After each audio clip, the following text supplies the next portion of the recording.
नमस्कार साथियों, मैं विवेक आप लोगों का स्वागत करता हूं साहित्य गुरु यूट्यूब चैनल पे। और आज हम हिंदी साहित्य से संबंधित एक महत्वपूर्ण टॉपिक को देखेंगे जो कि हिंदी साहित्य के सभी एग्जाम्स में पूछे जाते हैं। देखिए, हिंदी साहित्य का कोई भी एग्ज़ाम की अगर आप तैयारी करते हैं तो ये प्लेटफॉर्म आपके लिए बहुत ही ज़्यादा उपयोगी सिद्ध होगा। ये नेट के पर्पज़ से बनाए जाने वाले सारे वीडियोज़ हैं, लेकिन आपकी तैयारी जो है सभी एग्ज़ाम्स के लिए यहाँ पे हो जाएगी। तो देखिए, आज हम हिंदी साहित्य के काल विभाजन को पढ़ेंगे, उसके प्रस्तोताओं को देखेंगे कि किस विद्वान ने किस कालखंड को क्या नाम दिया है, उसका जो समय अवधि है कब से कब तक माना है। और ये आप सभी जानते हैं, अगर आपने नेट का एग्ज़ाम दिया होगा तो आपको पता होगा कि इससे प्रश्न जो है निश्चित तौर पे बनते हैं। तो देखिए, इसमें कथन कारण वाले प्रश्न भी बनते हैं, मिलान वाले प्रश्न भी बनते हैं, लेकिन इससे आपको प्रश्न जो है 5 नंबर तक के देखने को मिलते ही मिलते हैं। तो देखिए, आज हम काल विभाजन को देखेंगे और उनके प्रस्तोताओं को देखेंगे कि किसने कब तक जो इसका समय है वह माना है। तो देखिए, काल जो है समय के आधार पर आदिकाल, पूर्व मध्यकाल, उत्तर मध्यकाल और आधुनिक काल, इन 3 कालों को बांटा गया है। तो काल के आधार पर जो है आदिकाल नाम दिया गया है, पूर्व मध्यकाल, उत्तर मध्यकाल और आधुनिक काल। और प्रवृत्ति के आधार पर, मतलब कि जिस काल में जो चीज़ें चल रही थी तो उसके आधार पर क्या नाम दिया गया है। आदिकाल को नाम दिया गया है वीर गाथा काल, भक्ति काल, रीति काल और आधुनिक काल को गद्य काल के नाम से जाना जाता है।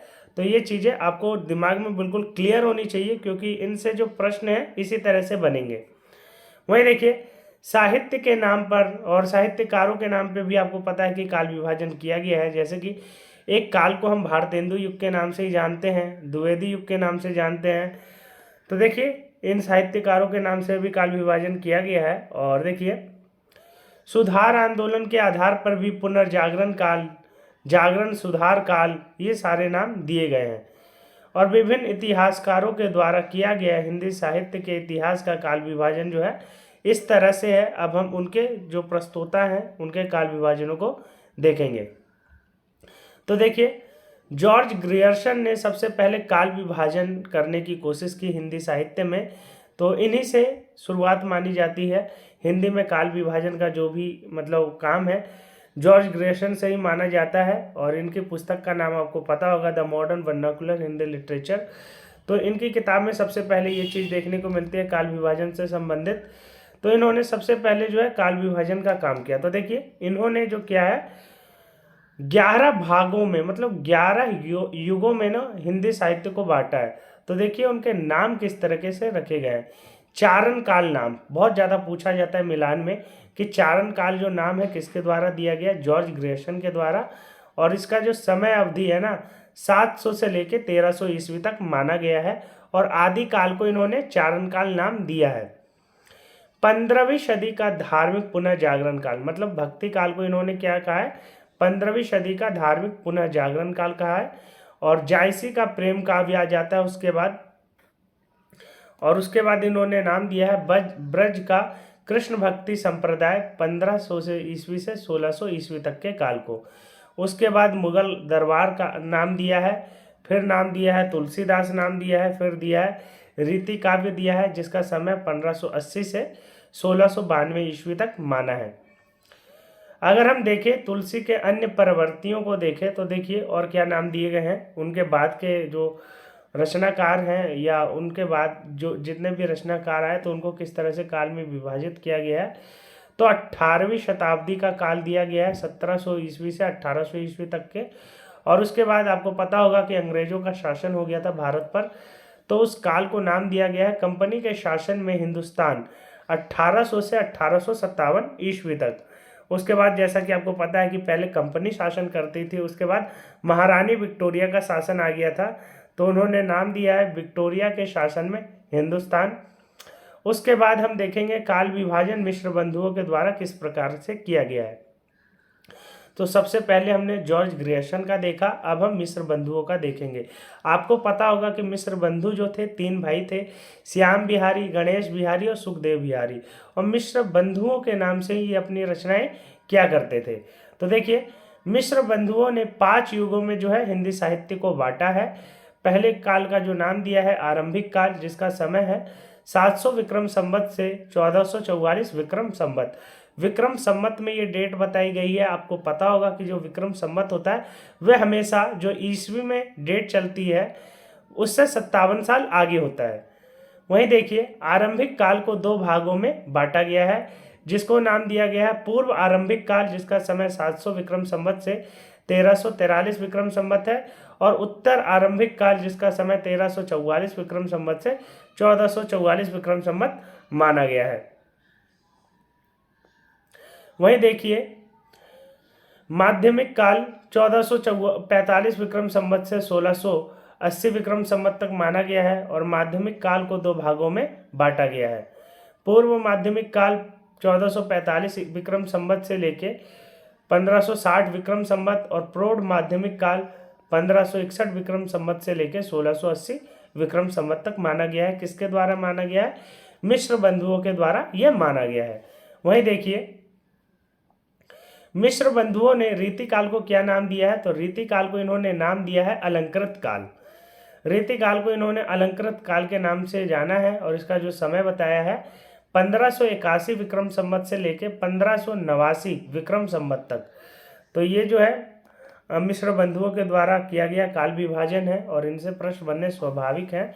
कथन कारण में भी प्रश्न पूछे जा सकते हैं, मिलान में प्रश्न आ सकते हैं, कई तरह से प्रश्न जो है घुमा के बनाने की प्रवृत्ति आजकल हो चली है। तो आपको इस तरह के जो कंटेंट है पढ़ने पड़ेंगे और बार बार रिवाइज भी करना पड़ेगा।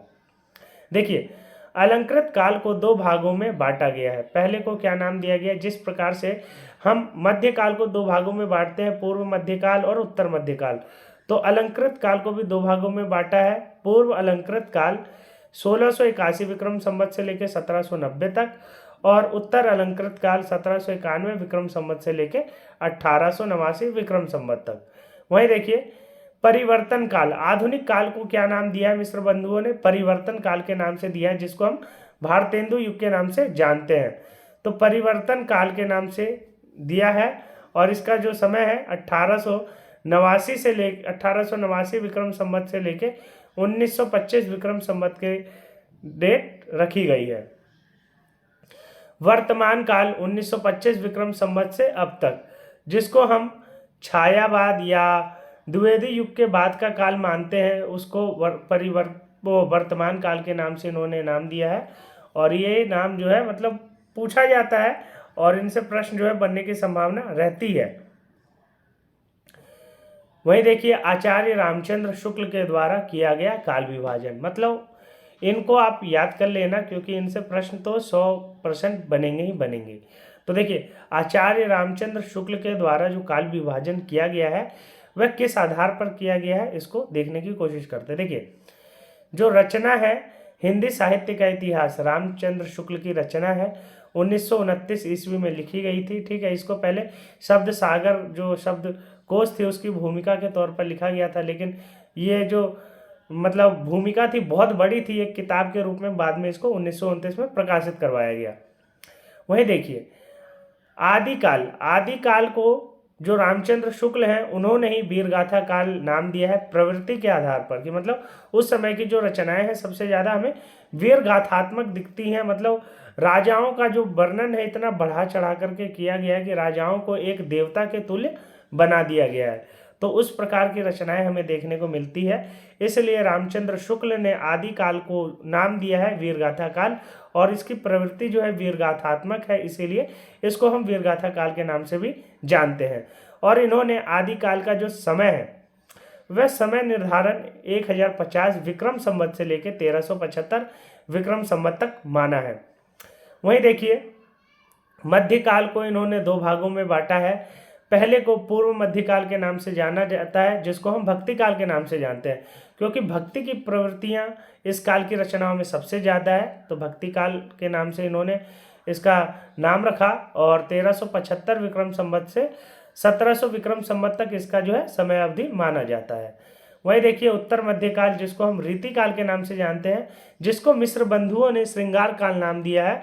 तो देखिए रीति काल को इन्होंने रीति काल कहा है क्योंकि इसमें जो रीति की परंपराएं हैं, मतलब जो चीज़ें काव्य शास्त्र के अनुसार हैं उस चीज़ों को मतलब इसमें ज़्यादा प्रधानता दी गई है, और इसमें अलंकारिकता मतलब काव्य गुण ये सारे तत्व जो हैं ज़्यादा देखने को मिलते हैं। और इसी युग में हमें रीति सिद्ध, रीति मुक्त और रीतिबद्ध इस प्रकार की रचनाएं और रचनाकार देखने को मिलते हैं। इसीलिए इस काल को जो नाम दिया गया है रामचंद्र शुक्ल के द्वारा, वह रीतिकाल नाम दिया गया है। और इसका जो समय निर्धारण किया गया है 1700 विक्रम संवत से लेके 1900 विक्रम संवत तक माना जाता है। देखिए, ये कंटेंट आपको थोड़ा बड़ा लग सकता है, लेकिन प्रश्न बनने की संभावना सबसे ज़्यादा यहाँ से होती है। तो आप इसको छोड़ के भागने की कोशिश मत कीजिएगा, पूरा कंटेंट देखिए, आपको एक एक चीज़ समझ में आएगी। और बाद में इसकी जो PDF है वह भी टेलीग्राम चैनल पे प्रोवाइड की जाएगी, और आप उसको पढ़ लेना, तो आपको सारी चीज़ें जो है एक बार में क्लियर हो जाएंगी। क्योंकि एक बार में हमें कोई भी चीज़ याद नहीं होती, जब तक हम उसको 5 से 6 बार नहीं पढ़ते ना, वो चीज़ें हमारे दिमाग में बैठती नहीं है। तो हो सकता है अभी आपको थोड़ा डिफिकल्ट लग रहा हो, लेकिन अगर आप इसको पढ़ते रहेंगे, देखते रहेंगे, तो ये सारी चीज़ें आपके लिए बहुत ही ज़्यादा आसान हो जाएगी। वही देखिए, आधुनिक काल, रामचंद्र शुक्ल ने ही आधुनिक काल नाम दिया है। ठीक है, आधुनिक काल को गद्य काल का है, क्योंकि इस समय की प्रवृत्ति क्या थी, पहले केवल कविताएं लिखी जाती थी, काव्य लिखे जाते थे, लेकिन आधुनिक काल में भारतेंदु युग से नाटक लिखे जाने लगा, और कहानी लिखी जाने लगी, उपन्यास लिखे जाने लगे, ये सारी प्रवृत्तियां मतलब गद्य के फॉर्म में रचनाएं की जाने लगी। तो इसका जो समय है उन्होंने 1900 विक्रम संवत से अब तक माना है। तो ठीक है, तो आधुनिक काल को गद्य काल जो नाम है रामचंद्र शुक्ल के द्वारा दिया गया है। वहीं देखिए, डॉक्टर रामकुमार वर्मा के द्वारा जो काल विभाजन किया गया है उनको भी देखते हैं। इनकी पुस्तक का नाम है हिंदी साहित्य का आलोचनात्मक इतिहास। रामचंद्र वर्मा की जो पुस्तक है वह रामचंद्र शुक्ल की पुस्तक के 11 साल बाद आई, और उनकी पुस्तक का नाम है हिंदी साहित्य का आलोचनात्मक इतिहास। 1938 ईस्वी में प्रकाशित हुई है। और संधि काल, देखिए इन्होंने आधुनिक मतलब आदि काल का जो नाम है ना, संधि काल से रखा है, क्योंकि इस समय संधि की प्रवृत्ति देखने को मिलती है कि मतलब मुगल जो है हमारे देश पे आक्रमण करते हैं, और भारत के जो लोग हैं उनके बीच संधि का मतलब युग चल रहा है। तो इन्होंने आदि काल को संधि काल के नाम से इसको कहा है, और इसका जो समय है 750 से 1000 विक्रम संवत तक माना है। वहीं देखिए, अपभ्रंश की विदाई और नई हिंदी का आरंभिक काल यानी मिलन स्थल के कारण इसे संधि काल कहा गया है। तो इसमें देखिए, अपभ्रंश जो है उसको विदा कर दिया गया, मतलब अपभ्रंश की प्रवृत्तियां खत्म होती गई, और हिंदी की जो प्रवृत्तियां हैं, खड़ी बोली, इन सब का समावेश होने लगा, इसीलिए इसको हम संधि काल के नाम से जानते हैं। और देखिए क्या चीजें हैं, वहीं देखिए चारण काल, जैसा कि आपको पता है कि चारण काल जो नाम है राहुल सांकृत्यायन के द्वारा दिया गया है, सॉरी जॉर्ज ग्रेयर्सन के द्वारा दिया गया है। तो देखिए, चारण काल का जो समय है ना, चारण काल का जो समय माना गया है, उसका चारण काल का समय जो है 1000 विक्रम संवत से लेके 1375 विक्रम संवत तक माना गया है। भक्ति काल का जो समय है 1375 से 1700 विक्रम संवत तक माना गया है। रीति काल का जो समय है विक्रम संवत 1700 से 1900 विक्रम संवत तक माना गया है। विक्रम संवत में हमेशा आप 57 साल जोड़ दीजिएगा ईस्वी सन में, तो वह विक्रम संवत में कन्वर्ट होता है। जैसे कि अभी 2024 चल रहा है, तो विक्रम संवत के अनुसार जो हमारी डेट है 57 साल आगे, यानी कि 2080 विक्रम संवत अभी चल रहा है।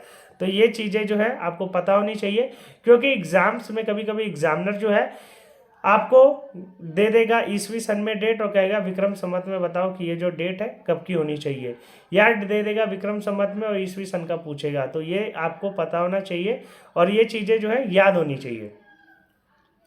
आधुनिक काल को देखिए 1900 से अब तक माना गया है। आचार्य हजारी प्रसाद द्विवेदी के द्वारा किया गया काल विभाजन। देखिए, आदि काल का जो नामकरण है ना, आदि काल जो हिंदी साहित्य में हम पढ़ते हैं, वह हजारी प्रसाद द्विवेदी के द्वारा ही दिया गया नाम है, और इन्हीं का नाम जो है सबसे ज़्यादा मतलब सर्वमान्य है, क्योंकि आदि काल जो नाम है मतलब एक सही नाम लगता है कि हाँ, इसमें आदिम प्रवृत्तियां दिखती है, और आदि काल जो नाम है इसके लिए युक्त भी लगता है।